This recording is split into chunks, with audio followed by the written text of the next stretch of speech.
surviving the extreme heat wasn't easy, and not everything made it out unscathed. That's right. Roads around the area are starting to buckle under the conditions. Kim Wynn shows why your morning commute could have you on your toes tomorrow. The city says in total there are 4 major blowouts throughout Cedar Rapids. And for more information on which streets will be closed due to repairs, go to our website, kgan.com. Now, if you went outside today, you probably felt some relief, thank goodness. Much better out there, at least compared to the past few weeks. We've been seeing temperatures in the high 90s, low hundreds, and forcing folks to stay inside whenever possible. But that's not the case today. We sent CBS 2's Kelsey Miner outside to see what folks are doing now that it's cooled off a bit. Kelsey. A truck shakes up a Cedar Rapids home off 18th Street on the northwest side this afternoon. After seeing the damage, it was the people inside who felt lucky to be able to share their story. The accident shocked Nancy Anderson. There was this nice black Ford truck come for a visit. Nancy was home with her granddaughter Caitlin, just wrapping up an afternoon swim when she heard the crash and felt the house rattle. Shook the house way worse than any thunder you ever hear. Inside the truck, a couple of neighbors. It was a driving lesson gone bad. The Andersons say the man driving was 18 years old. He had hit the gas instead of the brakes at this intersection, went flying through the garage door, through the wall, and even into the neighbor's house. I just heard this big wham, and I was just getting the freaks. 7-year-old Caitlin had never experienced anything quite like it. Oh my gosh, what is this? Good grief. Neighbors called police and later learned the truck had hit some electrical wire and possibly a natural gas line.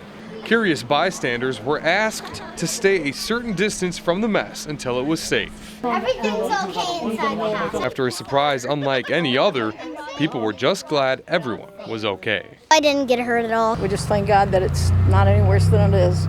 Now, we called the police department to see if there would be any charges and have not heard back. Dubuque police are searching for 2 men tonight after an early morning shooting. Officers responded to 11th and Jackson Street just before 2 a.m. Police say 34-year-old Chad Hansen was robbed at gunpoint, then shot when the suspects ran away.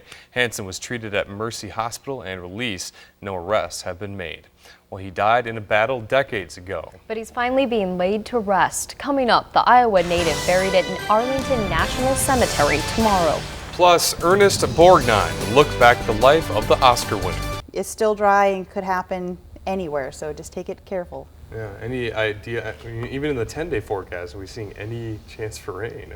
Not right now, so looks Need like it. our drought conditions are going to continue. What's the rain dance look like? Yeah, I don't know. We all need to get out and practice. Get one going, that's for sure. Man. All right, well, we'll hope for that. Good idea. Yep. All right, thanks, Jennifer. Coming up on CBS 2, honoring sacrifice, the veterans' deaths around the state and how they will be honored by their nation. Funeral services are now planned for an Iowa soldier killed in Afghanistan.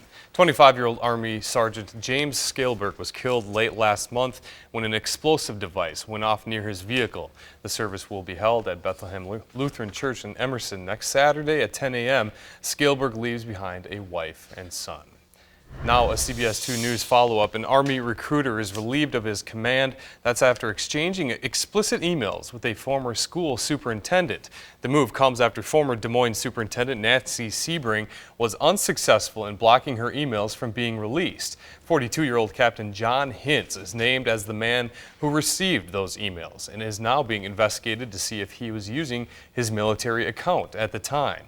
An Army spokesman says this type of conduct doesn't uphold Army values.